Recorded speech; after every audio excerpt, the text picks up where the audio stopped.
So, how does trauma get trapped into one side of the brain? Joining us back with his series is Dr. Fredric Schiffer, a Harvard psychiatrist, researcher, and founder of the Dual Brain Psychology Institute. He discovered that we actually have two minds, one healthy and mature one, and the other wounded and reactive. And when we understand this inner split, we begin to see where good and evil really take root and how we can choose which side to live from. And again, today we're going to talk about how trauma gets trapped into one side of the brain. Before we get started, I just want to say a big thank you to Dr. Bradley Nelson for your sponsorship and a big thank you to iHeartRadio. To our fans and our listeners, please do not forget to like and subscribe before you leave today. Fred, it's so good to see you again. Yeah, it's great to see you. Yes, you were just on a vacation, but you were writing for most of it. What were you Yes, writing about? uh, I wrote a paper and I'm writing a book, uh, so it's about um, what experience is and how experience impacts the brain. And so in physics, they feel that information is not a force, but I feel that information is a powerful force, and and uh, and uh, and in experience is a form of information, I believe, Mm. and that it has a powerful force on the brain, and so that's sort of what the book is about. It's called the force of experience.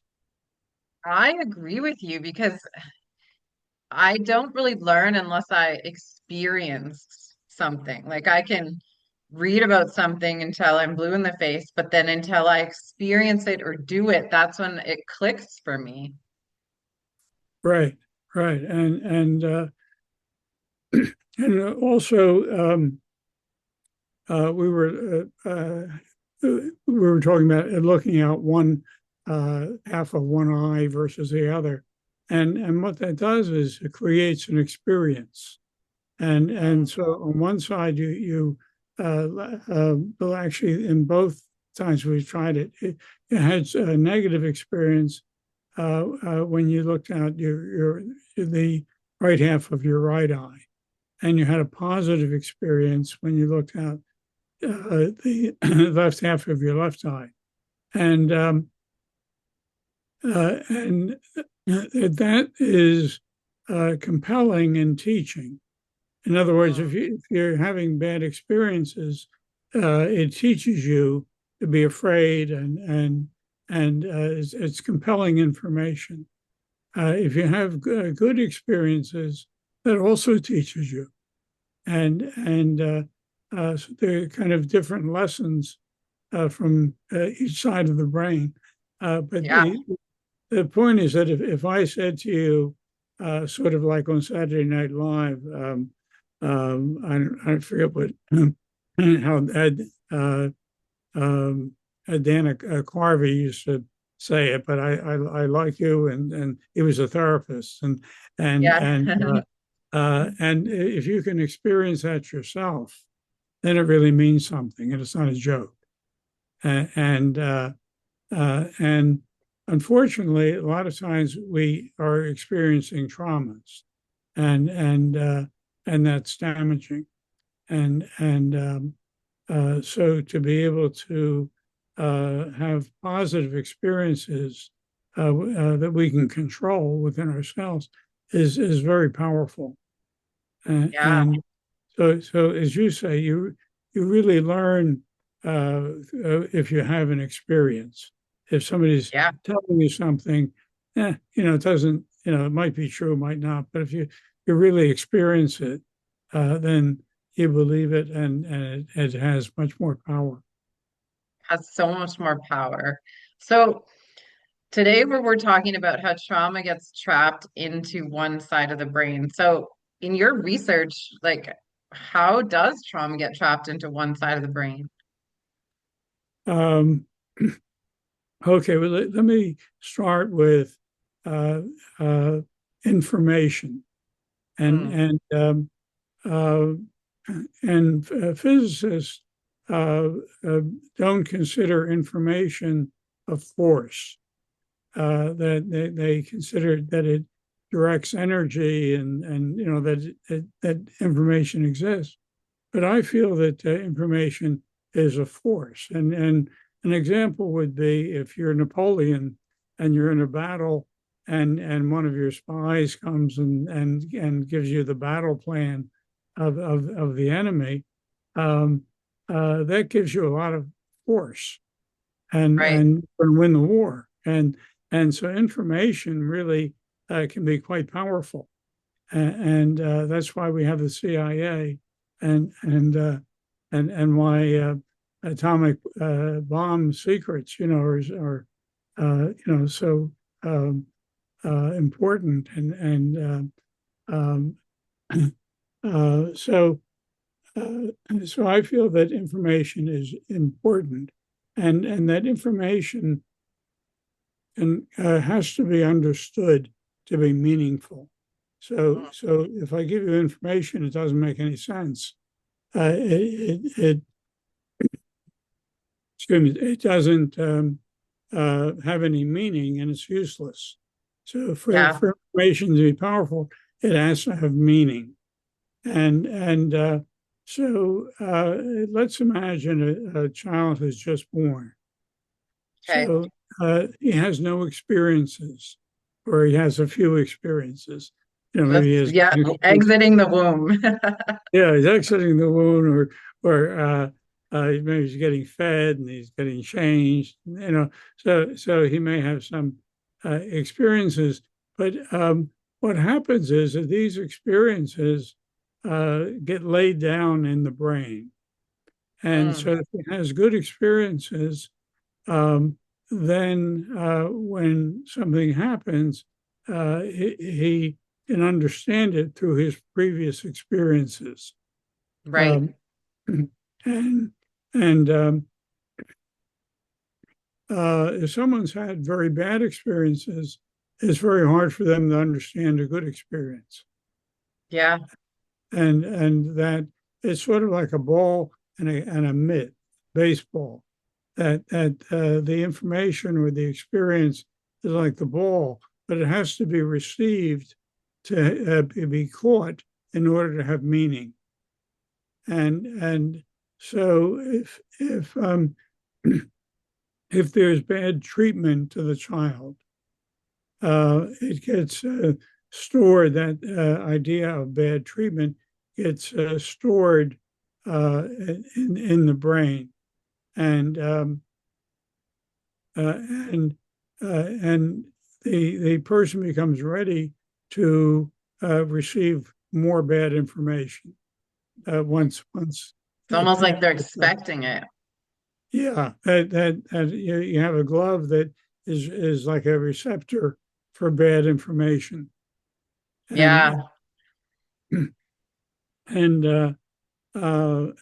and so you're building a whole mind that is expecting bad information, and sees the world through trauma and through difficult information, and for a reason that I think has to do with the development of the brain hemispheres. One hemisphere seems to develop earlier, and the other seems to develop later.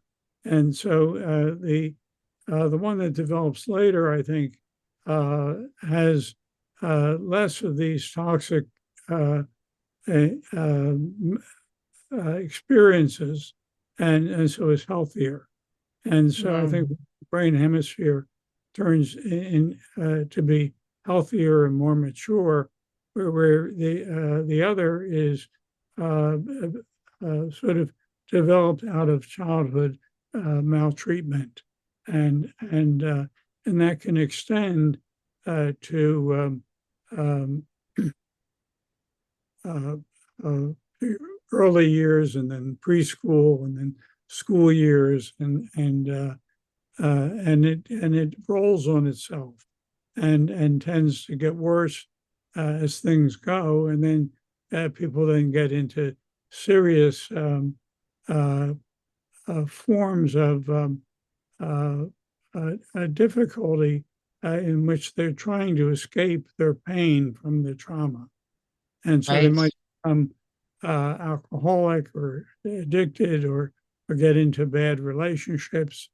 And what I found is that there remains a healthy side. And if we can use that healthier side to be an ally and a sort of a co-therapist, and to treat that troubled child within. And so that's what dual brain psychology is really about.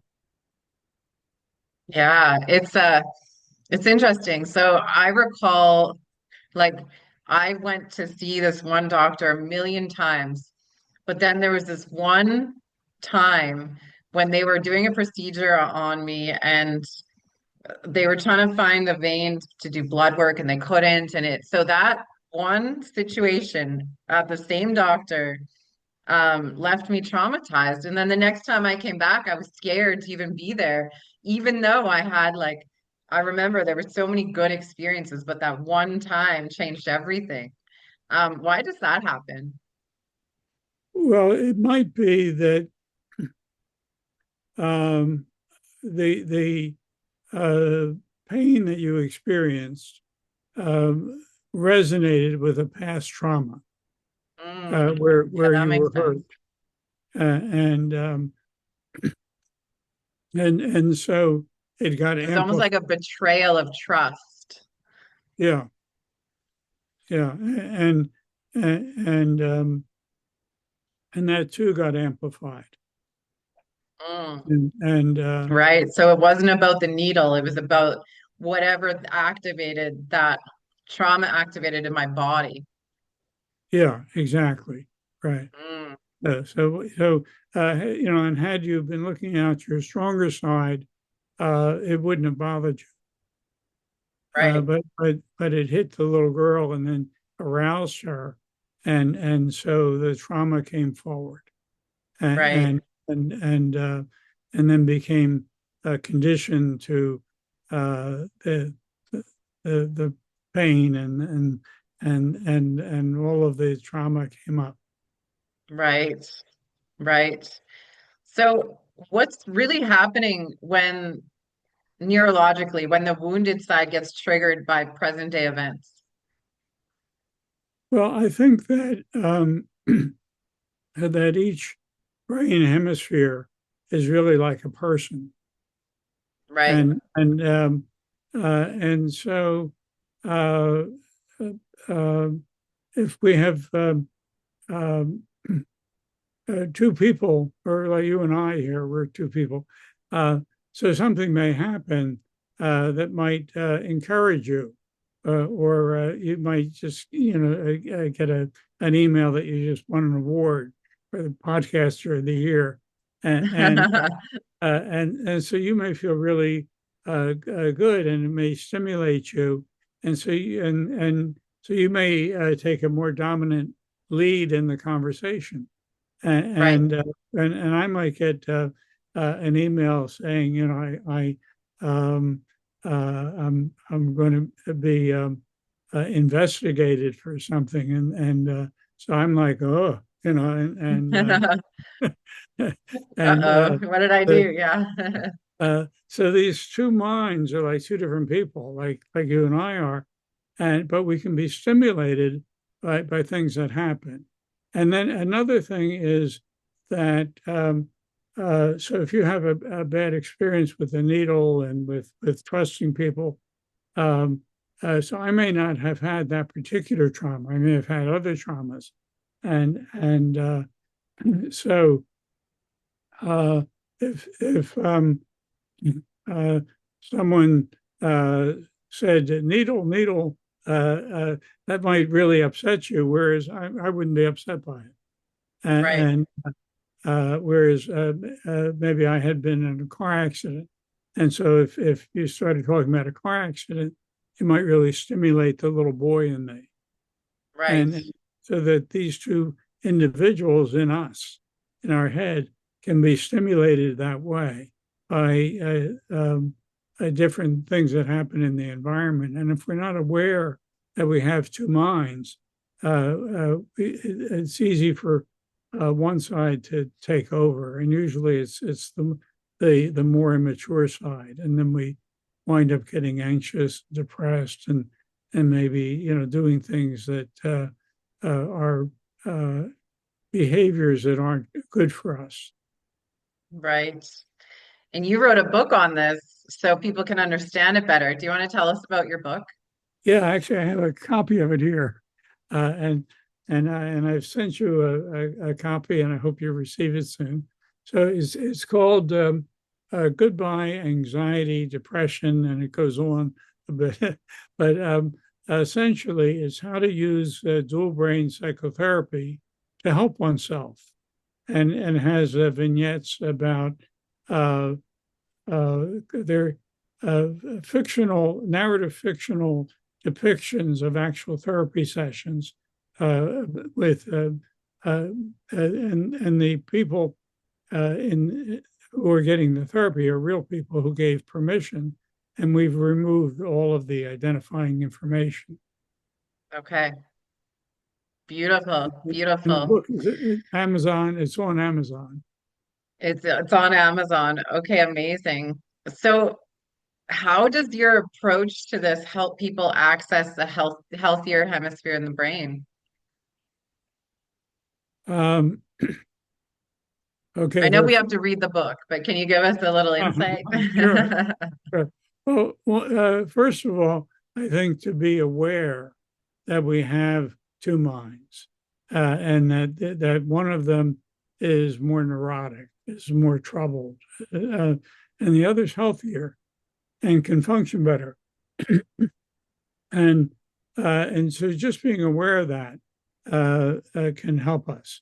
And so it turns out that the eyes are connected to the brain in an interesting way. So that it's just the neurologic wiring.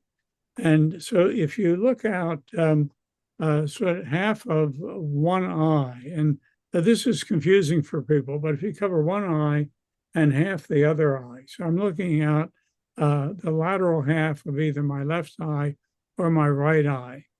And and and most people will feel quite different depending on which side they're looking at. And we've tried it in the past year, and that you had strong responses.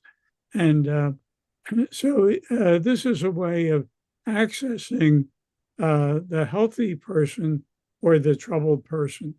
And you want to access both because you want to talk to and do therapy with the troubled side. So it's Right. not just, but for a lot of people, just stimulating the healthy side might be good unless you're working with a therapist. Um, um, and to figure out which side is healthy or not, you can. Here, I got an envelope here. I think envelopes are particularly good, and we're Yeah. making sunglasses that and I don't have them here that you can wear instead of holding the envelope up. But if you look out half of one eye, I hear now I'm actually stimulating my looking at my right lateral visual field. Now I'm stimulating my left brain. And for me, that's my positive side. So if I'm feeling anxious, I can do this just for a few, for 15 seconds or so. And I'll feel like I'll actually have an experience that, no, I can handle this. Yeah. And so move it over a little bit more toward your right. Uh, yeah, there you go. Okay. And how's that feel? I'm having like a really positive experience. Good, good. And so you can, and you should do this during the day several times and just get used to bringing out that mature woman. Mm.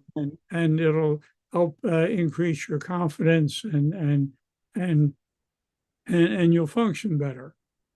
And if you look out the other side, um, um, well, you tell me how you're feeling. Yeah, not as good. Like that tired feeling I was telling you about before we hit record. Just like a Uh-huh. little bit tired. Yeah, Or just blah. Like I just want to do nothing. Like right. unmotivated. Yeah. Okay, but there's a big difference. And if you want to go to work, you want to be on the healthy side. Yeah, Uh, uh, and, absolutely. That makes me and, want now I want to go for a walk in the forest or something. uh, good. And if you do it until you can say to yourself, "No, I can handle this," then you really got it, and then you can set that down, or you can put on the new glasses that we're coming out with. Uh, Yeah, so the new glasses are gonna basically cover like half of one eye and the other eye. they look like normal sunglasses, and they're actually Okay. very stylish. Uh, uh, but you can flip them over so you can wear them on either side, and they have a thing inside that causes you really don't see it when you look out, uh, but it stimulates your hemisphere just like the envelope. But it has the Interesting. advantage that it looks better than the envelope, and and uh, and you can wear it Yeah, longer. You can keep it right. on for for an hour or two or three if you want. So how long, I was just gonna ask you that, how long should someone stimulate that side of their brain in order to have an experience that will actually start helping the brain? Um, as often as or as long as you like. And in other words, it's good for you. It's just that you get tired, holding an envelope up and having your vision blocked. So um, I think do it at least until you get an experience of "Oh, I can handle this now, and and um, and so when you have that, I think you can set it down, and that might be 15 seconds. And Right. if you hold it up longer, or do it several times during the day. So I think Yeah, because it's sometimes good. people don't even realize that they're not feeling their best because everyone's so on autopilot. So I think that's a great way to check in with yourself. Exactly, and also it explains that we really do have two different experiences at the Mm, same time. And what happens is one of these experiences takes over. And so when you're feeling tired or depressed or anxious, it's your whole being that goes into that state. And what happens is that one hemisphere suppresses the other hemisphere when it's activated. And um, and if you're feeling well, it suppresses the other side. And I think that's sort of why, if you're feeling well, there's a sense that you could never be depressed. Uh, right. and and if you're depressed, there's a feeling that you can never be well. And and uh, and so if you can find your electric bill and hold it up in front of your eyes, uh, you can challenge that idea. As you know, How did so you ever discover that? Like, were you just sitting there with your electric bill going, I wonder? uh, well, I noticed early in my career that I wasn't seeing people's ids and superegos and egos. But I was seeing that when they came in, they were very regressed and troubled, and then they got better, and they were mature and asymptomatic and doing well. And then something would happen, and they regressed again. And Okay. and so I just saw a patient who had been doing very well for a few years, and so something happened at work, and some other circumstances, and they aroused the troubled side of her, and so it set off a whole bunch of problems for her that we have to now go back and deal with, and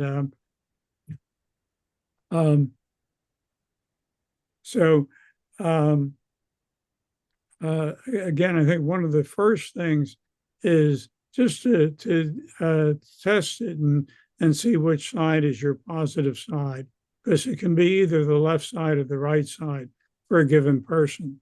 And then it's just interesting to have this experience. And then I think for most people, just use it to stimulate the healthy side. And and then if you want to get fancy, you can talk to the troubled side and try and understand it. Try and understand what it's really upset about. And and and what you're going to find is that it's really upset about the past traumas that it's endured. Right. And and if you can talk with it and help it understand that you're in a different place, and that you don't have to live in the trauma anymore. Yeah. Yeah. Yeah. So many people feel trapped, and they don't know how to get themselves out of it. That's what I'm hearing. People are just feeling stuck. Right, right.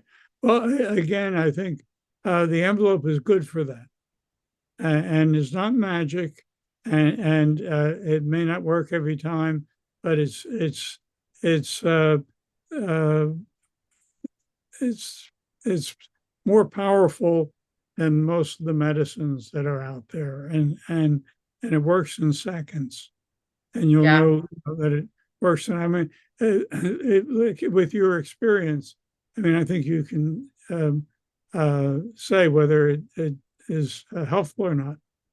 Yeah, it's absolutely helpful. And I always forget how helpful it is until I talk to you. And then I'm like, man, Yeah, why am I not doing this more? yeah, exactly. And the reason you're not is that the other side doesn't want you to. That the other Okay. side has been in power for years, and is sort of saying, "Oh, you want me to go out on disability? Well, the hell with you. I'm Right. not going to do that. I want to stay in power." And so it doesn't want to give up its power, and that sometimes the troubled side will kick up when you do that, Mm. because it feels threatened. It's going to be gotten rid of, and what we have to do is explain to it that we're not trying to get rid of it, we're trying to help it. And Yeah, and I noticed. So I do breath work before bed. And lately I've been like, oh man, I don't feel like doing this. I don't feel like getting into bed and doing this intense breath work. But then when I start doing it, then I'm like, oh my gosh, this feels so good. That's what this feels like to me. Is like there's this resistance of this is going to help the body, but then this side of my brain is telling me that I want to be lazy and not do it. But then when I start doing it, this side of my brain's activated and it's like, yes, this is helping us. You're doing great. exactly But it's right, always yeah, just getting started. yeah. It's always Well, the hardest try part. the envelope to get started. See if that helps. Yes. Yeah.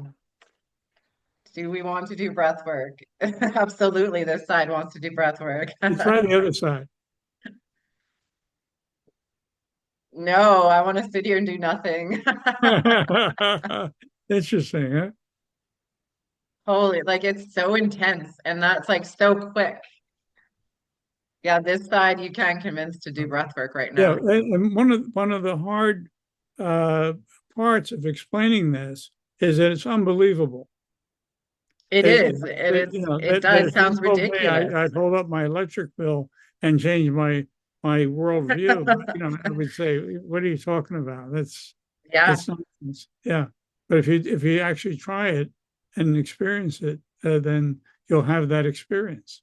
And experience yeah. is Experience is power. Experience is power. I agree. Oh my gosh, thank you so much for coming on and talking about this. Do you have any other comments on trauma, and what about any new work that you're up to?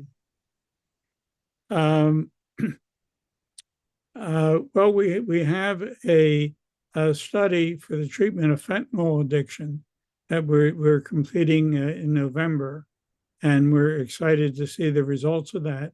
And we are seeing that a lot of fentanyl addicts are doing very well, and so we're hopeful that our results are going to be good, and Mm. we're going to the FDA with that. And what we're doing here is instead of using an envelope, we're putting a powerful LED over one side of the forehead that we determine is the healthy side. So What does that do? it stimulates that hemisphere Okay, and his personality.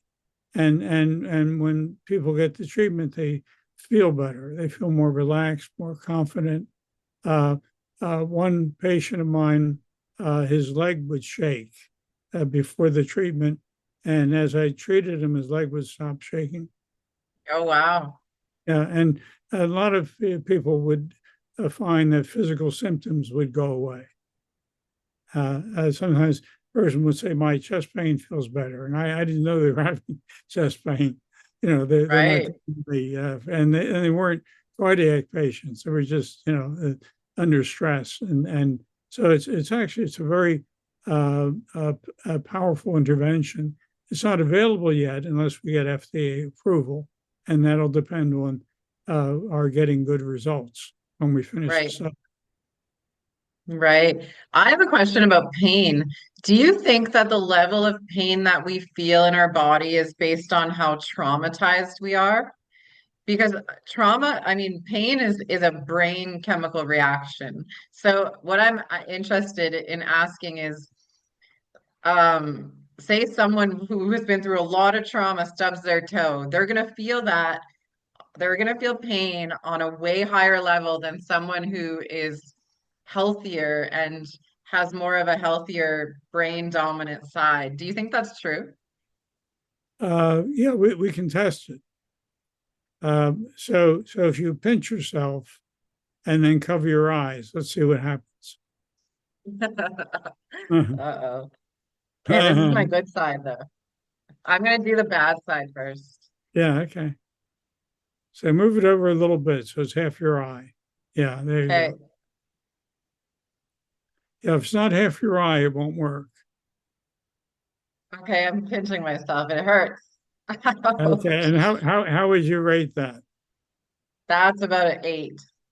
I Okay. actually felt like an electrical current through my body. I'm gonna do the other side. Hmm.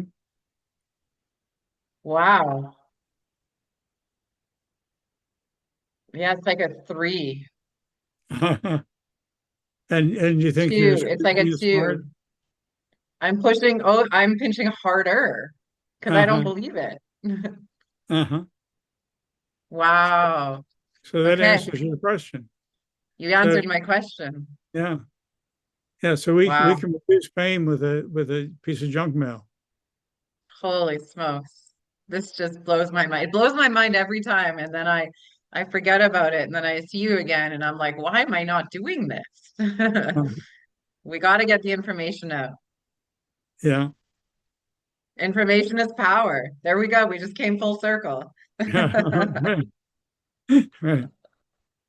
Gosh, thank you so much for being here today and for sharing your knowledge. I'm just praying that new device gets FDA approved because I believe, oh my gosh, I believe in this so much. It is just absolutely amazing. Like I said, I just can't believe how simple it is.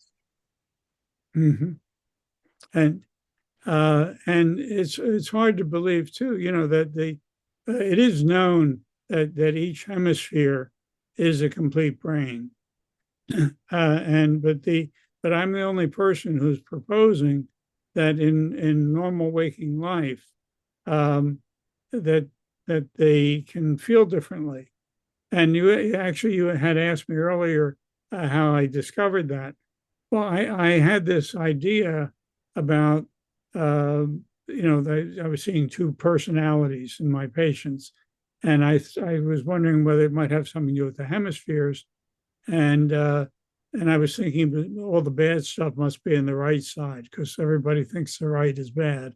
But and then there was a German group that was they had like $1 million machine that was doing all these complicated things. It was tracking eye movements and masking a computer screen, and I didn't know really what it was trying to do, or they were purporting to show movies to one brain hemisphere or the other, and then they were getting different emotional responses depending on which side they showed it to.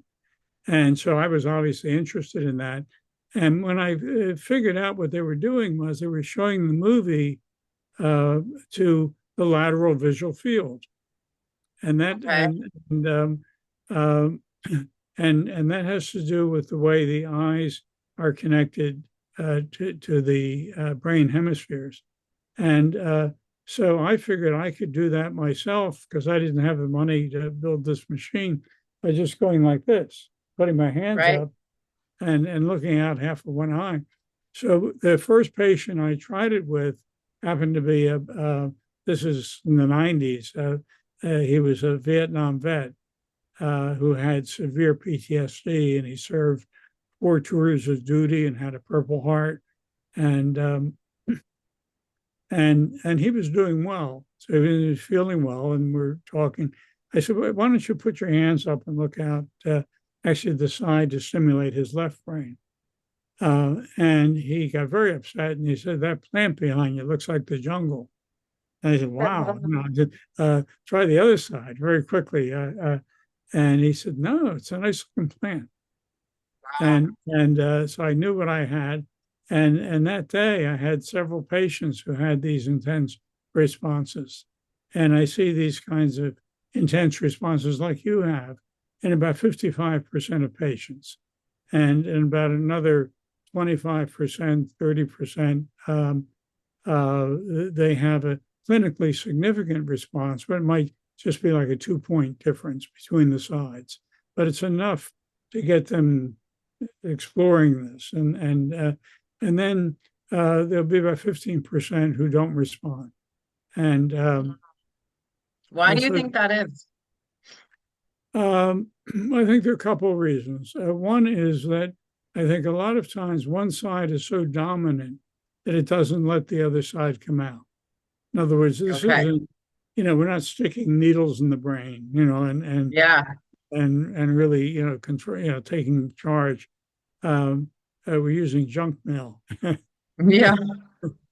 and that it's amazing that we're getting as much of a response as we are. And Mm. um, um, that's Yay, what. my right side wants my right side or my left side wants to come out to play, so that's a good thing.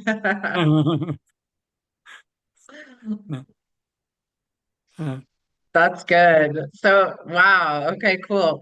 So people can get your book on Amazon and you'll keep us informed on all of your studies and what else you've been doing in the near future. So it was amazing talking to you today. Thank you so Thank much you. for being here.